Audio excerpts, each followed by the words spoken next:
Okay, so today I was going to talk about long distance grandparenting because that's the only kind of grandparenting I get to do. And I have to say, for the longest time, I guess I've just been jealous because my friends' kids live around here and they get to sit and be with them a couple times a week when their daughters go to work, or they're always having family dinners. So I set upon to research how I could have relationship that was meaningful and also faith-centered with my grandchildren. And actually, they're so young, my grandchildren right now, that it's through their parents, but also through my prayers and different things.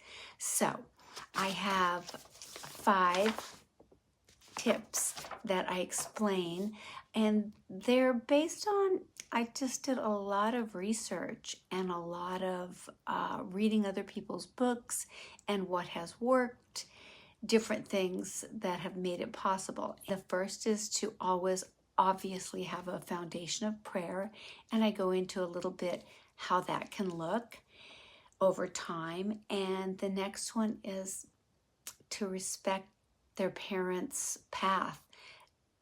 You know, my kids are at a different place in their faith walk than I am, and so they also have boundaries. They also have work schedules and things, and you know, they're trying to form their lives together. They're young adults and they have boundaries.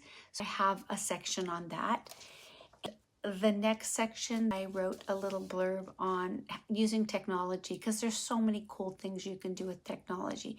The next thing is, for me, I have a grandchild that's 2,500 miles away, and I have another one that's 250 miles away.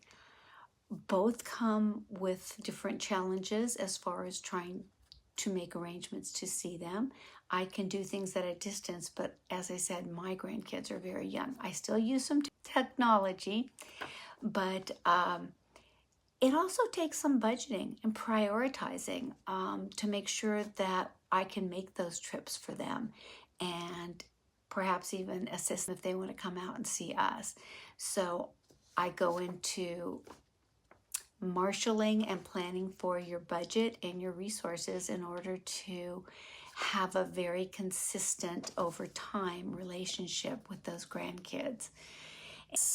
The 5th point speaks to the celebration of both large and very small things that happen. For instance, my grandson, who lives 2,500 miles away, is having a heart procedure tomorrow. I can't be there. And so I come alongside and reached out to all my prayer partners and have supported my daughter in those ways that I can. And she knows that I'm praying for him. In my prayer journal, there will be a notation that on this day and on these days previous, I lifted him up, and then we'll have the result. I'm sure it'll all be fine because we serve a gracious God, but those kinds of things to stress moments large and small. I have a section on that. As of tomorrow, I will have this put into a little nicer format so it looks prettier. And if you email me, I'll be able to email you back. And I'll send it out to you immediately. So that's it for today. Thanks for your time and attention. I'm ending my first week. I have 0 followers, and that's fine with me because I am doing this as much for myself and my own personal history as for anything else at this point. So, God bless and good night.